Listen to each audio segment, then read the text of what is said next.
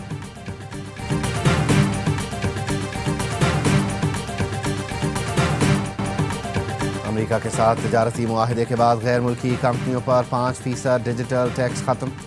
FBI نے on line کمپنیوں کے کاروبار اور خدمات کی آمدن پر عائد ٹیکس ختم کر دیا۔ اقدام پر IMF کو اعتماد میں لیا جائے گا۔ امریکہ سے تجارتی معاہدے کے بعد پاکستان سٹاک مارکیٹ میں زبردست تیزی۔ بینچ مارک 100 انڈیکس پھر 1,40,000 کی حد عبور کر گیا۔ دوران کاروبار 1803 پوائنٹس کا اضافہ دیکھا گیا۔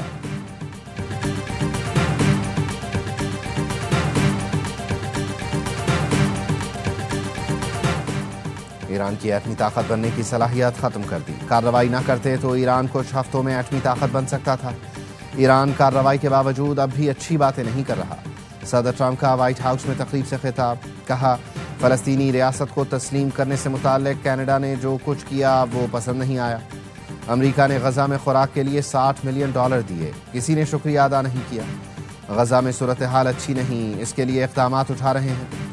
صدر ٹرمپ کی روس پر بھی تنقید، بولے روس جو کر رہا ہے وہ افسوسناک ہے۔ روس یوکرین جنگ میں ہزاروں فوجی مارے جا رہے ہیں۔ روس اور یوکرین کی جنگ اب رکنی چاہیے۔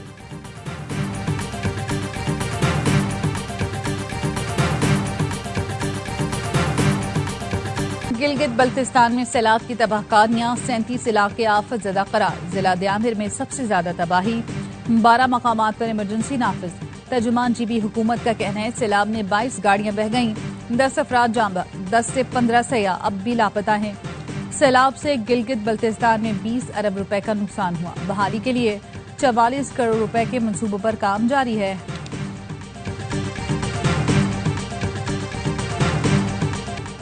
غزہ میں امداد کے نام پر انسانیت کا قتل عام جاری، غاصب اسرائیلی فوج نے پھر امدادی مراکز کو خون میں نہلا دیا۔ امداد کے منتظر 91 فلسطینی شہید، پناہ گزین کیمپوں پر صہیونی فورسز کے حملے جاری، 24 گھنٹے میں مزید 111 افراد شہید ہو گئے۔ خان یونس میں ایک اور نوجوان بھوک سے دم توڑ گیا، اب تک 156 افراد بھوک سے شہید ہو چکے ہیں۔ اسرائیلی ڈرون سے فائر ہونے والی گولی فلسطینی بچی کے سر میں پھنس گئی، ننھی بچی کے سر میں پھنسی گولی اسرائیلی درندگی کی داستان سنا رہی ہے۔ شمالی غزہ میں حماس سے جھڑپوں میں 5 اسرائیلی فوجی جہنم واصل، متعدد زخمی ہیں۔